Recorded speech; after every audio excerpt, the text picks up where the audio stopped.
ಸ್ವಲ್ಪ ಜೋರಾಗಿ ಧ್ವನಿಯಲ್ಲಿ ಹೇಳಿ ಜೈ ಭೀಮ್ ಅಂತ. ನಮ್ಗೆಲ್ಲ ಗೊತ್ತೇ ಇದ್ದಂಗೆ ಇವತ್ತು ಬಾಬಾ ಸಾಹೇಬ್ ಅಂಬೇಡ್ಕರ್ ಸಂವಿಧಾನ ಕೊಟ್ಟಿಲ್ಲ ಅಂದ್ರೆ ಈ ಕಾರ್ಯಕ್ರಮವನ್ನು ನಡೆಯಕ್ಕೆ ಸಾಧ್ಯ ಆಗ್ತಾ ಇರಲಿಲ್ಲ. ನೀವು ಅಲ್ಲಿ ಕೂರಕ್ಕೆ ಸಾಧ್ಯ ಆಗ್ತಾ ಇಲ್ಲ, ನಾನು ಇಲ್ಲಿ ಮಂತ್ರಿಯಾಗಿ ನಿಲ್ಲಕ್ಕೆ ಸಾಧ್ಯ ಆಗ್ತಾ ಇರಲಿಲ್ಲ. ಬಾಬಾ ಸಾಹೇಬ್ ಅಂಬೇಡ್ಕರ್ ಸಂವಿಧಾನ ಕೊಟ್ಟಿದ್ದ ಕಾರಣಕ್ಕೆ ಇವತ್ತು ಈ ಕಾರ್ಯಕ್ರಮ ನಡೀತಾ ಇದೆ. ತಾವು ಅಲ್ಲಿ ಕೂತಿದ್ದೀರಾ, ನಾನು ಇಲ್ಲಿ ಮಂತ್ರಿಯಾಗಿ ನಿಂತಿದ್ದೀನಿ.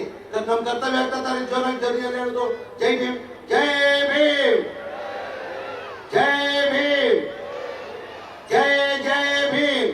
ವೇದಿಕೆ ಮೇಲೆ ಆಸೀನಿರುವ ನಮ್ಮ ರಾಜ್ಯದ ಮುಖ್ಯಮಂತ್ರಿಗಳಾದಂತ ಮಾನ್ಯ ಸಿದ್ದರಾಮಯ್ಯ ಸಾಹೇಬ್ರೆ, ಹಿರಿಯವರು, ನಮ್ಮ ಪಕ್ಷದ ಮುಖಂಡರು, ಸಚಿವರಾದಂತ ಎಚ್.ಕೆ. ಪಾಟೀಲ್ ಸಾಹೇಬ್ರೆ, ಇನ್ನೊಬ್ರು ಆತ್ಮೀಯರು, ನಮ್ಮ ಪಕ್ಷದ ಮುಖಂಡರು, ಸಚಿವರಾದಂತ ಬೈತಿ ಸುರೇಶ್ ಅವರೇ, ಇನ್ನೊಬ್ರು ಆತ್ಮೀಯ ಸ್ನೇಹಿತರು, ನಮ್ಮ ಪಕ್ಷದ ಮುಖಂಡರು, ಸಚಿವರಾದಂತ ಶಿವರಾಜ್ ತಂಗಡಿ ಅವರೇ, ನನ್ನ ಆತ್ಮೀಯ ಸ್ನೇಹಿತರು, ನಮ್ಮ ಪಕ್ಷದ ಮುಖಂಡರು, ಲೋಕಸಭಾ ಸದಸ್ಯರಾದಂತ ತುಕಾರಾಮ್ ಸಾಹೇಬ್ರೆ, ಇನ್ನೊಬ್ರು ಆತ್ಮೀಯರು, ನಮ್ಮ ಪಕ್ಷದ ಮುಖಂಡರು, ಮಾಜಿ ಮಂತ್ರಿಗಳಾದಂತ ಎಚ್.ಎಂ.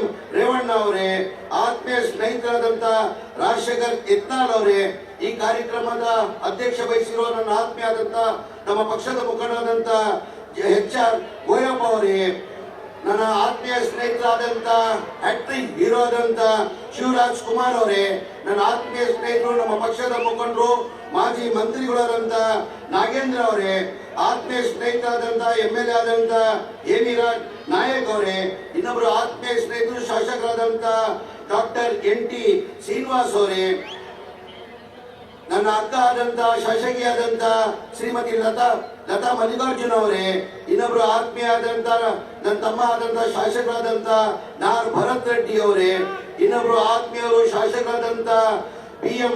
ನಾಗರಾಜ್ ಅವರೇ, ಆತ್ಮೀಯ ಸ್ನೇಹಿತರು ಶಾಸಕರಾದಂತ ಕೃಷ್ಣ ನಾಯಕ್ ಅವರೇ, ನನ್ನ ಆತ್ಮೀಯ ಸ್ನೇಹಿತರು ಮಾಜಿ ಶಾಸಕರಾದಂತ ನನ್ನ ತಮ್ಮ ಆದಂತ ಭೀಮಾ ನಾಯಕ್ ಅವರೇ, ಜಿಲ್ಲಾಧಿಕಾರಿಗಳಾದಂತ ಕವಿತಾ ಅವರೇ, ಐಜಿ ಆದಂತ ಹರ್ಷ ಅವರೇ, ವೇದಿಕೆ ಮೇಲೆ ಆಸೀನಿರುವ ಎಲ್ಲ ಆತ್ಮೀಯರೇ ಮಧ್ಯಾಗಿ 2026 ಹಂಪಿ ಉತ್ಸವದ ಶುಭಾಶಯನ ಕೋರಕ್ ಬಯಸ್ತಾ ಇದ್ದೀನಿ.